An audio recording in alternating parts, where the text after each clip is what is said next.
Ahoj! Dzisiaj będzie trochę poważniej, bo 4 lutego obchodzimy Światowy Dzień Walki z Rakiem.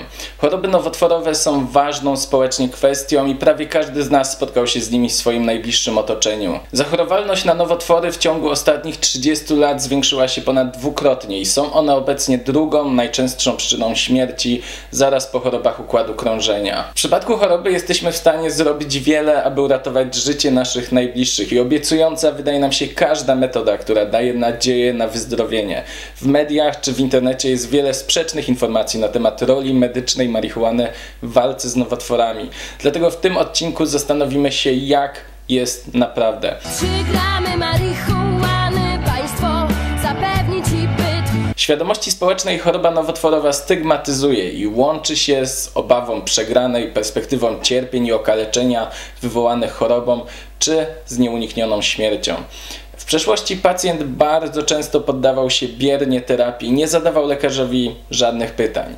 Dzisiaj, dzięki rozwojowi internetu, każdy ma dostęp do rzeszy informacji na temat leczenia nowotworów. Są to trudne tematy, ale jeżeli chodzi o życie, to jesteśmy w stanie spędzić setki godzin wertując skomplikowane naukowe teksty tylko i wyłącznie po to, aby znaleźć wszystkie możliwe opcje, które dają nam nadzieję na wyleczenie. I nadzieja jest tutaj bardzo ważna, gdyż pozytywnie nastawiony pacjent, który wierzy w możliwość wyleczenia, osiąga dużo lepsze wyniki. Sprawę komplikuje fakt, iż wyróżniamy ponad 100 różnych rodzajów nowotworów i różnią się one znacznie rokowaniami. Dużo też zależy od stadium zaawansowania choroby. Żadna z obecnie istniejących metod, takich jak chemioterapia, radioterapia czy immunoterapia, nie daje 100% szans na wyleczenie. Istnieją nowoczesne, bardzo drogie leki, które na przykład przedłużają życie tylko o kilka miesięcy lub pomagają na przykład 20% chorych, którzy skorzystali z tej terapii. Reszta niestety umiera, a mimo to te terapie określane są jako przełom w leczeniu, nowa skuteczna terapia, nowa nadzieja dla chorych. Cały czas szukamy cudownego leku na raka i wiele osób uważa, że takim lekiem może być właśnie marihuana. Co jakiś czas media obiegają informacje na temat osób, które poświadczają, że wyzdrowieli dzięki marihuanie. Jednym z takich najbardziej znanych przypadków jest tutaj historia Kuby Bartola, chorego na raka mózgu. Często takie informacje mają głupie nagłówki typu lekarze są w szoku, firmy farmaceutyczne jej nienawidzą i tym podobne. Ten temat zawsze będzie budził olbrzymie emocje, bo łączy się tutaj kilka niezaprzeczalnie ważnych kwestii. Po pierwsze, walka chorych o życie. Po drugie, olbrzymie pieniądze, a po trzecie, uprzedzenia i kontrowersje, jakie wzbudza marihuana. Rodzina i bliscy chorych zawsze zrobią oczywiście wszystko, aby ratować życie swoich najbliższych. Firmy farmaceutyczne zarabiają olbrzymie pieniądze na sprzedaży swoich leków. Do tego należy dodać oczywiście jeszcze firmy, które sprzedają sprzęt do radioterapii, czy wszystkie inne, które kierują swoją ofertę do pacjenta onkologicznego. Jest to olbrzymi biznes, w którego obronie zawsze też staną uznani eksperci, którzy od lat funkcjonowali w takim systemie, który dobrze znają i nie chcą po prostu poświęcać uwagi marihuanie, którą uznają za szkodliwy narkotyk. Jeśli zaś chodzi o konkrety, to badania na szczurach i myszach wykazały, że kanabinoidy mogą hamować wzrost guza poprzez spowodowanie śmierci komórek, blokowanie ich podziału, czy hamowanie rozwoju naczyń krwionośnych niezbędnych do rozwoju guza. Badania laboratoryjne oraz badania na zwierzętach wykazały, że kanabinoidy mogą niszczyć komórki nowotworowe, jednocześnie chroniąc komórki prawidłowe. Takie badania w laboratorium na komórkach ludzkich czy zwierzęcych wskazujące na działanie antynowotworowe są dobrym argumentem, aby móc podejrzewać, że u człowieka również wykażą pozytywne rezultaty. I mam nadzieję tutaj, że oczywiście liczba takich badań z każdym rokiem będzie wzrastać. Marihuana oraz kanabinoidy mogą przynosić korzyści w łagodzeniu objawów raka oraz efektów ubocznych leczenia onkologicznego. Sam w swoim otoczeniu miałem osoby, którym bardzo pomagała w łagodzeniu bólu onkologicznego. W badaniach klinicznych i laboratoryjnych oceniano również jej wpływ na zmniejszenie nudności wymiotów, lęku czy utratę apetytu. I to ostatnie ma bardzo duży wpływ, gdyż tak od 30 do 85% chorych trafiających do szpitala ma objawy niedożywienia czy wyniszczenia.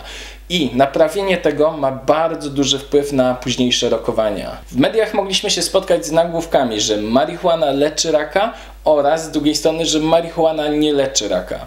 Moim zdaniem sprawa jest dużo bardziej skomplikowana i raczej powinniśmy mówić, że kanabinoidy mają duży potencjał antynowotworowy i zdecydowanie pomagają w łagodzeniu objawów choroby nowotworowej. Zdecydowanie są potrzebne dodatkowe badania w tym zakresie i porzucenie uprzedzeń. I tutaj w pełni rozumiem wszystkie osoby, które decydują się na leczenie marihuaną w momencie, kiedy wszystkie inne środki zawiodły. Obecnie odbywa się taki kuriozalny proces państwa Dołeckich i Jakuba Gajewskiego, którzy w 2015 roku przywozili do Polski z Holandii olej RSO dla chorej matki pana Dołeckiego, chorej na raka trzustki, która już wcześniej przyjmowała ten olej i czuła się dzięki temu znacznie lepiej. Podczas ich 3-miesięcznego pobytu w areszcie nastąpiło przerwanie terapii, nawrót nowotworu i matka pana Dołeckiego niestety zmarła. Kto wie, jak potoczyłoby się wszystko, gdyby mogli oni kontynuować tę terapię. Skoro już jesteśmy przy oleju RSO, należałoby wspomnieć o Ricku Simpsonie, który sam twierdzi, że wyleczył z raka ponad 5000 osób. Rickowi często zarzuca się zbyt dużą fiksację na punkcie THC, a pominięcie innych kanabidoli, takich jak CBD, które także wykazują działanie przeciwnowotworowe.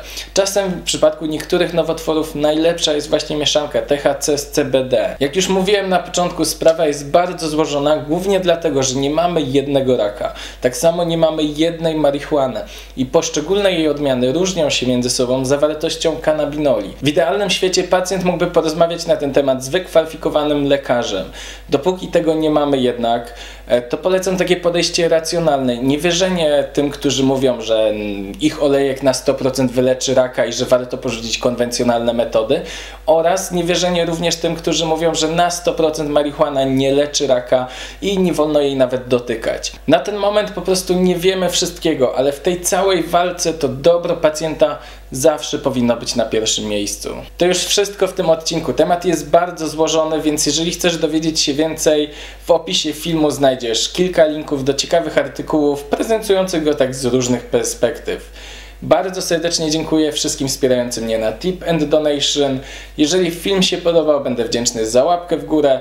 Napiszcie też w komentarzu, jakie tematy chcecie zobaczyć w kolejnych odcinkach tej serii. Zapraszam także do zasubskrybowania moich innych kanałów. No i oczywiście w opisie filmu znajdziecie również link do filmu o MDMA, który został usunięty z YouTube'a. Moje odwołanie zostało odrzucone. Cały czas jednak oczywiście się odwołuję, walczę o to. Mam nadzieję, że mi się uda. Trzymajcie mocno kciuki. Ja życzę wam dużo zdrowia. Widzimy się.